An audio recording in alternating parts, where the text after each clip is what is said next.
بولنا اللہ کا کہلائے گا، اظہار اسم آل محمد کا سامنے ہوگا، حکم وہ کر رہا ہوگا، ارادہ وہ کر رہا ہوگا، ولی العصر زمان بول کے اس کو چلا رہا ہوگا۔ اللہ کے تمام ذات کے افعال انہی جسم آل محمد سے ظاہر ہوں گے، لیکن دکھ اس بات کا کہ دنیا نے انہی آل محمد کی پہچان نہ کی کہ جو خدا کے مقام مظہریت کے فائز تھے، جنہوں نے توحید کی پہچان کروائی۔ اگر یہ نہ ہوتے خدا کی پہچان ہی نہ ہو سکتی۔ یہ آل محمد کا احسان ہے ہمارے اوپر کہ جنہوں نے دنیا میں آ کے ہمیں اس خدا کی پہچان کرائی، لیکن دکھ اس بات کا دنیا نے قدر نہ کی۔ وما قدر اللہ حق قدرہ، قرآن قیامت تک کے لیے شکوہ کہ لوگوں نے اللہ کی قدر نہ کی جس طرح قدر کرنے کا حق تھا۔ اللہ کی قدر کیسے ہو سکتی تھی کہ لوگوں نے اللہ کے مقام مظہریت کی قدر نہ کی تھی، حجت زمانہ کی قدر نہ کی، گویا خدا کی قدر نہ کی۔ حجت وقت کی قدر گویا خدا کی قدر ہے، حجت وقت کی توہین گویا کہ خدا کی توہین ہے۔ عزاداروں، چند جملے مسائل کے، آج اس مظلوم شہید کی چند شہادت کے جملے کہ وہ جس کی شہادت آغاز کربلا ہے، جو کل میں نے شہادت جناب امیر مسلم ابن عقیل پڑھی تھی، آج اسی کی دستار کا وارث، مسلم کی دستار کا وارث، مسلم ابن عقیل کا جو سب سے بڑا فرزند تاریخ میں لکھا عبداللہ ابن مسلم بن عقیل۔ عزاداروں، یہ وہ شہزادہ ہے جس کی تاریخ میں 19 سال عمر لکھی ہے، 19 سال کا شہزادہ۔ کربلا میں سب سے پہلے 2 روایات ہیں شہیدوں میں، شہید خاندان بنی ہاشم کے شہیدوں میں سب سے پہلے آل علی میں سے سب سے پہلے شہزادہ علی اکبر کی شہادت ہے، اور خاندان بنی ہاشم میں سے سب سے پہلے شہزادہ عبداللہ بن مسلم بن عقیل کی شہادت ہے۔ عزاداروں، حسن و جمال میں اس کمال پہ تھا کہ عرب میں مشہور تھا کہ یہ شہزادہ آل عقیل کا چاند ہے، غرۃ آل عقیل، آل عقیل کا چمکتا ہوا چاند۔ یوں تو بنی ہاشم کے سارے جوان ہی 14ویں کے چاند ہے، یہ گھرانہ ہے ہی حسن توحید کا پرکار، لیکن حسن، جب حسن والے کسی کو حسین کہیں تو اس کا حسن کس کمال پہ ہوگا۔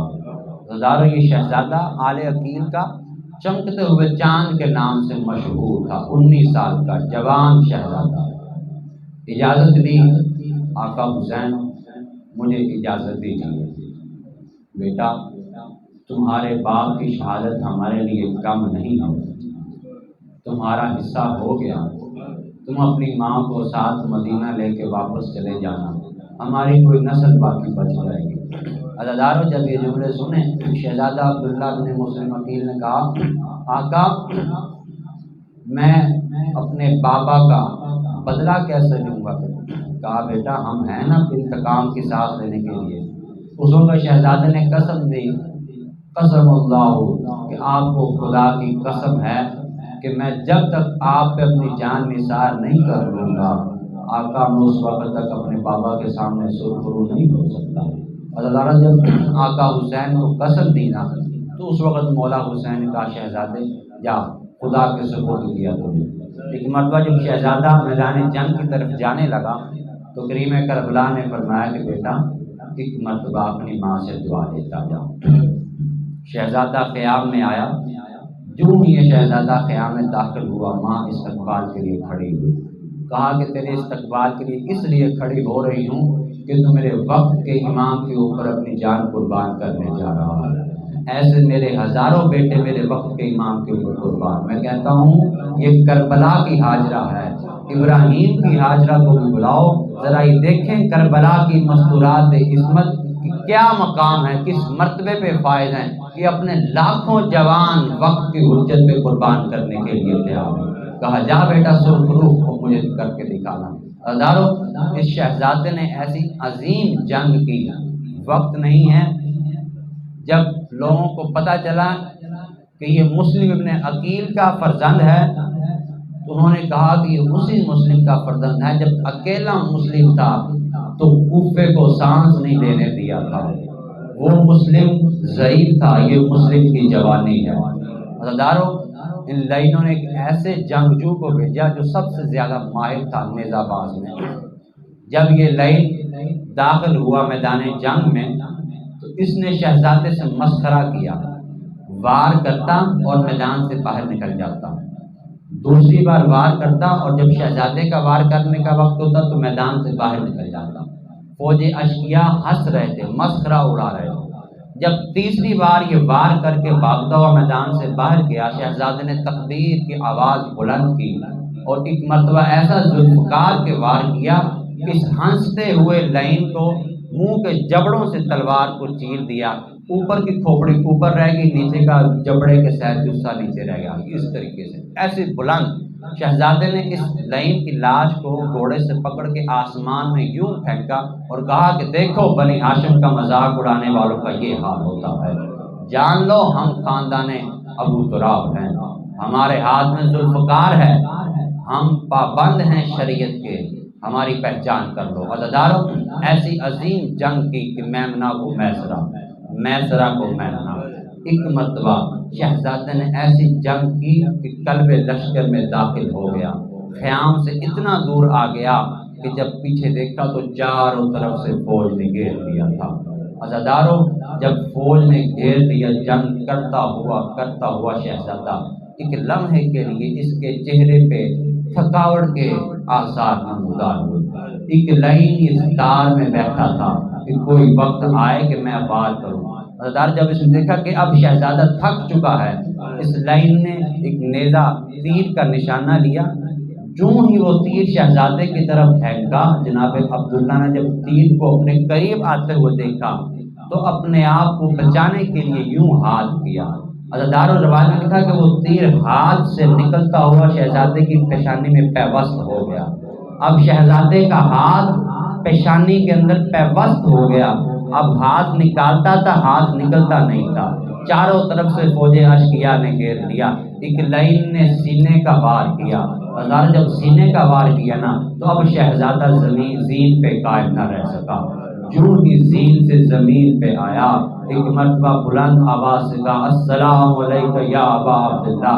عزادارو جب جناب غازی عباس کو پتہ چلا کہ مسلم کا شہزادہ زین پہ آیا ہے، عباس دوڑتا ہوا میدان کی طرف آیا۔ یہ لائن کہتا کہ جب مجھے پتہ چلا نا کہ عباس آ رہا ہے، وہ میرا تیر بہت قیمتی تھا، میں نے بڑی کوشش کی اس تیر کو نکال لوں، تیر تو نہ نکلا لیکن تیر پیشانی میں ٹوٹ گیا۔